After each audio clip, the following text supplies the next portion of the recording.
இவர்களுடைய கொள்கை முடிவு ஒன்றுதான் என் அன்பிற்குரிய சொந்தங்களே.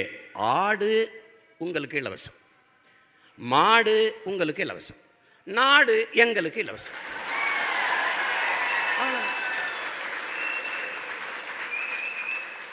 நீங்கள் இந்த படத்தில் இருக்கிறத எல்லாவற்றையும் பாருங்கள். எங்க ஐயா, நான் பெரிதும் மதிக்கிற பெருந்தலைவர் எங்க ஐயா பாலகிருஷ்ணன் ஐயா சொல்றாங்க, அதெல்லாம் இருக்கணும், அதெல்லாம் கொடுக்கணும். ஐயா, நான் உங்களுக்கும் சேர்த்து சொல்றேன், இந்த பொருளை எல்லாம் தனி மனிதன் நான் என்னுடைய உழைப்பால் வாங்கி கொள்ள முடியும். 1100 ஆடு வச்சு மேய்ச்சவேன்னா எனக்கு என்ன ஒரு ஆடு நீங்க கொடுக்கறது?